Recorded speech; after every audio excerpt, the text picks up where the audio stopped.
It has been said that one should never waste a good crisis.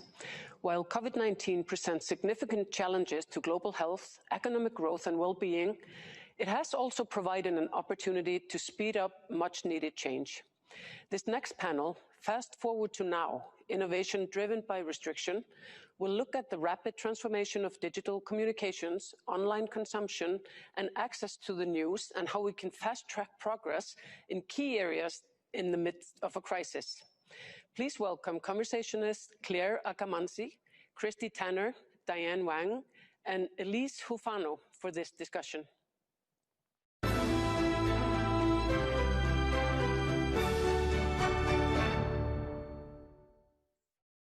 Good morning, good afternoon, and good evening. I am Elise Hufano, and I'm delighted to be joined today by Christy Tanner and Diane Wang. Unfortunately, Clare Akamanzi wasn't able to join us today, but she's recorded a video message, which we'd like to see now. Greetings from Kigali, Rwanda. My name is Clare Akamanzi, and I am the CEO of the Rwanda Development Board. I am also very much honored and privileged to be a member of the cabinet of Rwanda, under his leadership, President Paul Kagame, the president of Rwanda. So digital connectivity has been a priority for Rwanda for many years. It started with the government of Rwanda making a choice that ICT was going to be an engine that will drive Rwanda's quest to becoming a knowledge-based economy. And so we put in place, first of all, policies and strategies that made it very clear how Rwanda was going to adopt digital connectivity and the ICT sector as part of its economic development plans. We had policies and strategies such as the Vision 2020, Vision 2050 now, that aims at making Rwanda a middle income and a developed country eventually. We also developed what we call the Rwanda ICT Sector Plan, which was a very clear elaboration of what the priorities for Rwanda were going to be in the ICT connectivity area, from building infrastructure to skills development, as well as being able to adopt and bring investors in this sector. The other one was what we call the Smart Rwanda Master Plan, which elaborated the sectors that Rwanda was going to be focusing on, whether it's smart cities, whether it's e-health, e-education, e-trade, among many other sectors. And of course, we also adopted very upcoming and important subsectors such as fintech as part of what we were going to do. And all of these are efforts that the government of Rwanda put in its policies and strategies before COVID-19 pandemic happened. We also established fiscal incentives to support connectivity for our people. We removed import duties and VAT taxes on any imports of devices coming to Rwanda. So if you brought in a laptop or a computer or a mobile phone, you paid no taxes. And the idea was to make it affordable for people to purchase them. And this is why today the mobile phone penetration in our country stands at 76%. Again, very much a high number because of all these policies that the government put in place. We also attracted investors to come and support this plan that the government had. We attracted telecom companies and other ICT-related companies. And today, we've had about $600 million of investments over the last decade in just the ICT sector from the private sector. And we have telecom companies such as Airtel, such as Tigo, such as MTN that have benefited from the environment we've put in place in our country. But we also have 4G LTE connectivity that came through an investment with Korea Telecom in our country. And of course, most recently, we also have smartphones manufacturing being made in Rwanda. Today, you can use and own a made in Rwanda Maraphones company mobile phone that is made right here in our country. Now, to support all of that, building infrastructure was extremely important. We built over 5,000 kilometers of fiber broadband infrastructure in our country, including 4G LTE network that we did, as I said, with Korea Telecom. And what was also very important for us is to bring all these investments and all this infrastructure closer to our people, because there's some people that still don't have access to devices. We built what we call service access points in all the districts of Rwanda. These are community centers that are equipped with computers, equipped with internet, that people can go as communities and have access to whatever they want to do online. Now, that includes bringing services very close to our people. We have a citizen platform where all key services are applied for online. It's called Irembo platform. When you go to Irembo, you can apply for a birth certificate, you can apply for land, company registration, passport, travel documents, all in one platform called Irembo. Now, when citizens go to these communal service centers, they can actually access these products and these services online in a very easy and affordable way that government has supported for those who don't have access to devices. On that note, I really want to thank you very much for giving me an opportunity to participate from Kigali. Again, another way of working remotely. And I want to wish all the women leaders and all the other participants at the Reykjavík Global Forum a very successful forum. Thank you. Wonderful. So Claire has shared with us some of the insights from their fast-track digital journey. Christy, I'd like to turn to you. During the pandemic, media consumption has skyrocketed. People are desperate and hungry for information. You oversee news on all CBS digital platforms. What trends have you noticed? What opportunities do you think this points to going forward? And how do we use this moment in time to expand access to trusted information? Well, I run our free global 24/7 streaming news service, which is called CBSN. We are available on more than 20 devices, services, and platforms, everything from your mobile phone to a desktop browser to Roku, Amazon Fire-enabled TVs, Apple TV, and we're available in more than 90 countries. So the trends that we're seeing are that interest in trusted news brands, such as CBS News, is surging. So people want facts and knowledge. Those who are turning to us for news are not looking for opinion. They're really looking for straight news, nonpartisan. I don't want to say unbiased because that word's been really overused, but nonpartisan, I think, is the key to our brand being trusted. What we're seeing, and this is fascinating, is that if I was to turn my laptop around right now, which I won't do, I am watching in my bedroom us speaking on the stream on CBSN. So it's a very meta moment for me. But this is able to be seen by anybody in the world on a phone, a laptop, or a connected device. And we are seeing, in terms of trends, we typically English-speaking countries are where we see surges. Australia, Canada, UK, Mexico as a border state. But what we saw last week during the election were huge spikes in Asia. So Malaysia, Hong Kong, Singapore, huge spikes for our election coverage. Germany was another big spike last week. So we are seeing local stories become global news. And I think the US election is really the best example of that. Our coverage of people counting ballots in Arizona, Pennsylvania, Georgia, these are, for us, very local stories coming down to a few votes in a certain county. But the world was watching the US election, trying to understand what this ballot counting meant, and how it ultimately would impact them. So I think, Zoom has made us all adapt to a new working environment. And it's made our job easier. It's enabled us to connect, people with facts to the world. So expanded global connection, really. Diane, e-commerce has also experienced a very rapid expansion. What have you noticed in that space? And in particular, what opportunities does this present for female entrepreneurs, women entrepreneurs? Thank you, Elise, and thanks WPL for giving me this opportunity to share my thoughts, how we can help more women at risk.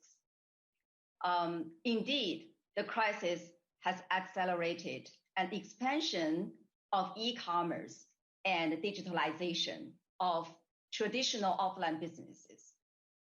It's provide customers with access to a significant variety of products in a convenience and safe way. Also, it has enabled offline merchants with online channels to maintain operations despite contact restrictions. Take China's e-commerce as an example. In the first 3 quarters this year, according to China customers data, sales volume through cross-border e-commerce increased over 50%. But the general foreign trade rose by less than 1% only. During the crisis, we found those companies with access to e-commerce and digitalization can be able to survive and thrive. For example, sellers and partners in our platform have deployed digital tools proactively, sustaining their goals across key business functions.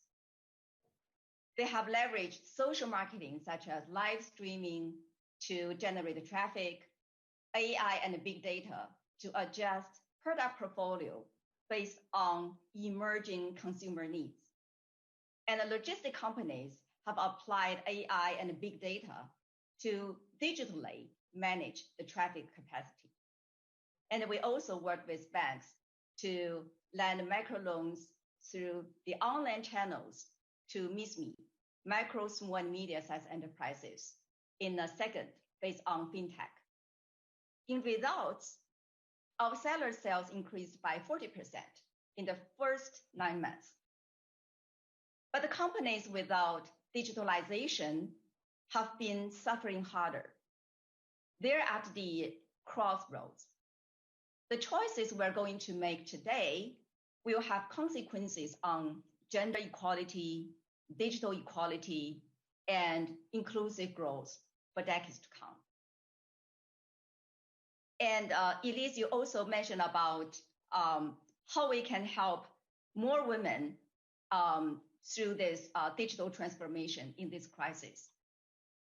Nowadays, we have no doubt that many women have more and more understanding about the importance of digital transformation.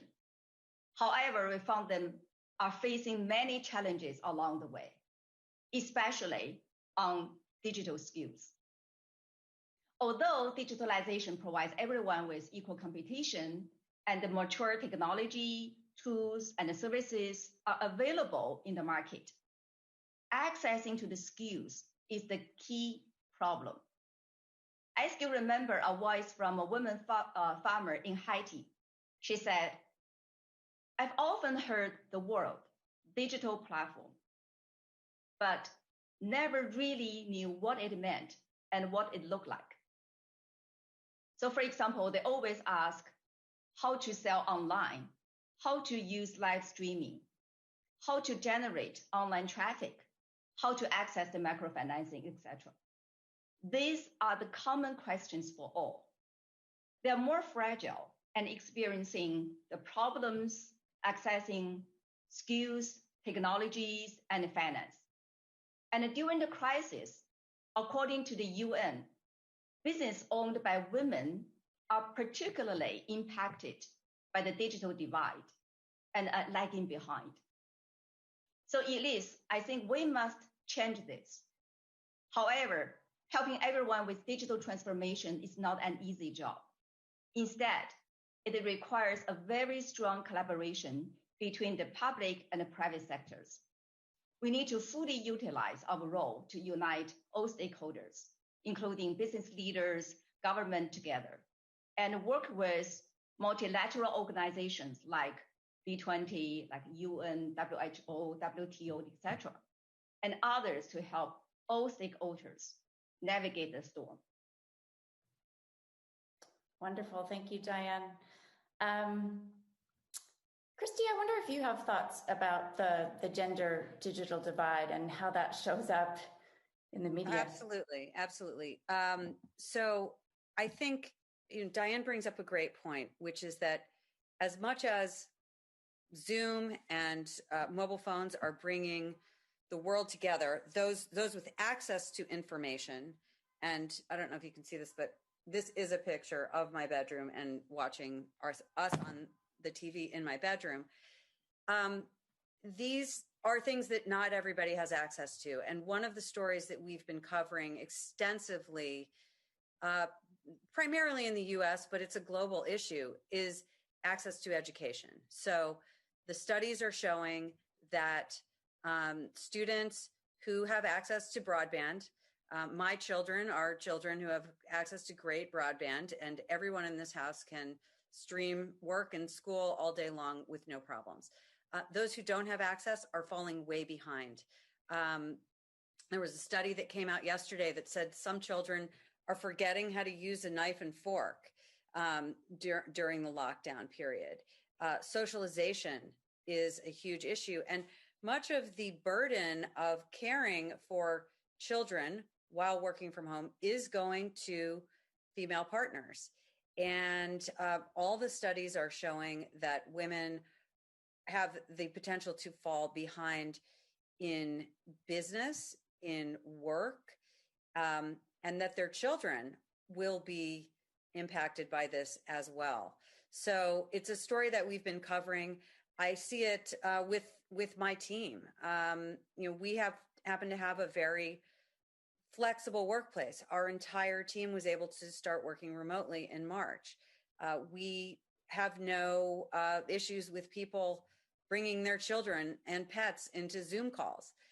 But there are companies that have documented people not being allowed to have their children be present, or parents being told to lock them up or something while they're working, and that's a problem. Obviously, there are also frontline workers and essential workers who can't stay home, and we are very concerned in the U.S. and globally about the economic and digital divide growing due to the pandemic. So I do think from my perspective at CBS News, access to information and access to trusted information is critical. We have seen so much misinformation, and misinformation still being shared on social platforms throughout the U.S. election. Yesterday, some of the number one stories on Facebook were stories saying President Trump is refusing to concede the election. It's really troubling that sources of misinformation or sources that highlight things that simply are not true will continue to create not only an economic divide, but an information divide, where there are facts on one side and untruths on the other side. We have just a couple minutes and time for maybe one rapid fire question for each of you before we go. So some have characterized COVID as an experiment for how we'll live in the future. I wonder for each of you, what is the single most exciting innovation coming out of this time? Diane, to you first. Yeah, thank you, Elise. I think the pandemic has rapidly changed our behavior and the business toward online channels. And the shifts are likely to stick post-pandemic. From my point of view, digitalization has been the trend to disrupt every industry. Let me share the trends in international trade industry. We have seen two significant trends that we maybe benefit from. First, a shift to digital services trade from the goods trade. Digital services trade such as cross-border e-commerce, smart logistics, e-finance, and online integrated marketing service, etc. They can help global economies achieve faster growth, enhance businesses' competitiveness, and promote skills inclusiveness and gender equality. Looking at a global level, under the pandemic and the global economic slowdown, digital services has still maintained growth, and its contribution to the international trade has become significant. And second, a shift to decentralize e-commerce from the centralized model. During the pandemic, social media and live streaming have derived the new norm of e-commerce. We call it decentralized e-commerce. Sellers no longer distribute products in one single e-commerce platform. Instead, they utilize multiple private domain channels, such as social media, social community, and live streaming to sell products to their end customers. And every channel is a form of decentralized e-commerce. Let me give you one example. Maria, a Texas-based Zumba instructor, quarantined and lost her income due to the virus, but she's been able to survive through the decentralized e-commerce. She has introduced Zumba leggings and tops from our SaaS platform to her fans in Facebook group. And once her fans place orders from her channels, we would job ship to her customers, and she can earn money from selling products through her private online community. She doesn't need to understand the trade policies, operations, and logistics, but focusing on Zumba skills and managing her network. This simple business model has enabled everyone access international trade equally and boosted international trade to the next level. Elise. Diane, thank you so much. I'm afraid we are out of time. Christy, I wonder if you have in one word the single most exciting thing. You know what, for me, I'm very lucky. The single most exciting thing for me is that I've been able to spend more time with my family and less time commuting. So I've rediscovered the joy of eating breakfast with my children. Here's to that. Thank you both so much for this conversation. Thank you, all of you, for joining us.